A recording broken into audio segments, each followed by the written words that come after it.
السلام علیکم ویورز۔ کرشنا مورتی کی نوٹ بک آخر کار کرشنا مورتی اپنے آپ سے، جمعہ 25 فروری 1983۔ کرشنا مورتی کہتے ہیں، کئی ہفتوں سے دریا کے کنارے ایک درخت ہے اور ہم اسے دن رات دیکھ رہے ہیں۔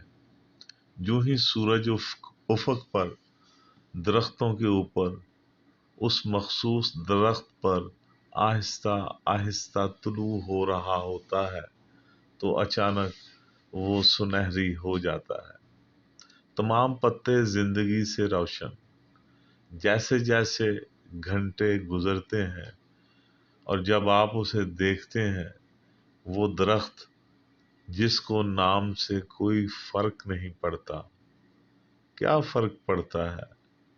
وہ خوبصورت درخت ہے، ایک غیر معمولی معیار پوری زمین پر دریا کے اوپر پھیلتا دکھائی دیتا ہے، اور بطور سورج تھوڑا اوپر طلوع ہوتا ہے، پتے پھڑ پھڑانے لگتے ہیں، ناچنے لگتے ہیں، اور ایسا لگتا ہے کہ ہر گھنٹہ اس درخت کو ایک مختلف معیار دیتا ہے۔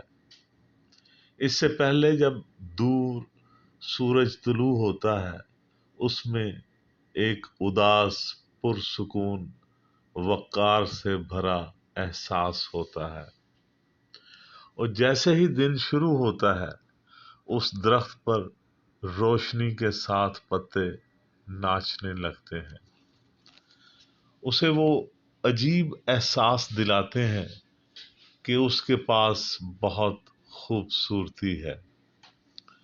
دوپہر تک اس کا سایہ گہرا ہو گیا ہے اور آپ وہاں سورج سے محفوظ بیٹھ سکتے ہیں، درخت جیسے ساتھی کے ہوتے ہوئے کبھی تنہائی محسوس نہ کریں۔ جب آپ وہاں بیٹھتے ہیں تو وہاں گہرے تحفظ اور آزادی کا ایک رشتہ ہے جو صرف درخت ہی جان سکتے ہیں۔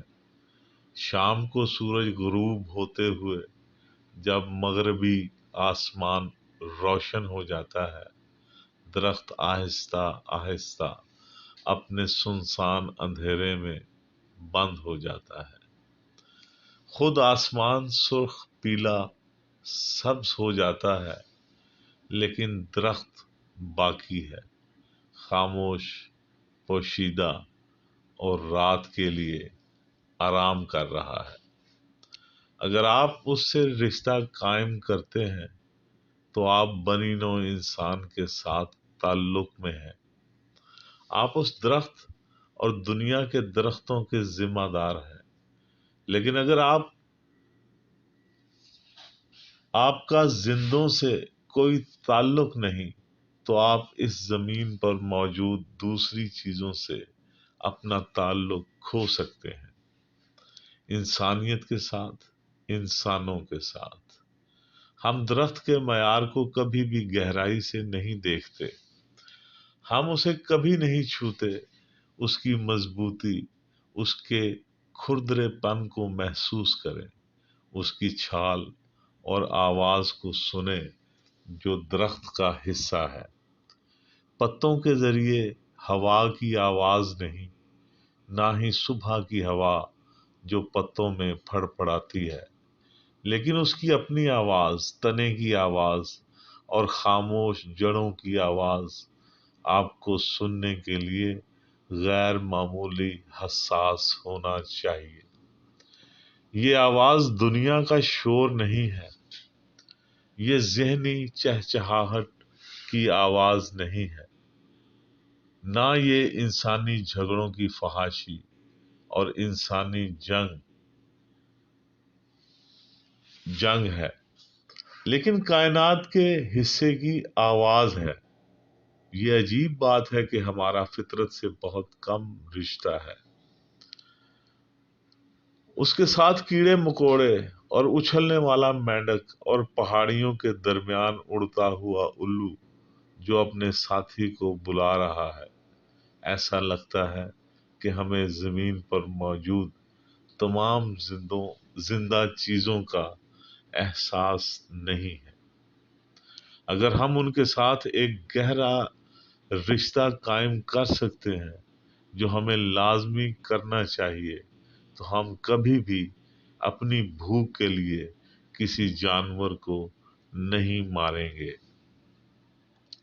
ہم انہیں کبھی نقصان نہیں پہنچائیں گے، ان کا شکار نہیں کریں گے۔ ایک بندر، ایک کتا، ایک افریقی سور ہمارے فائدے کے لیے ہیں۔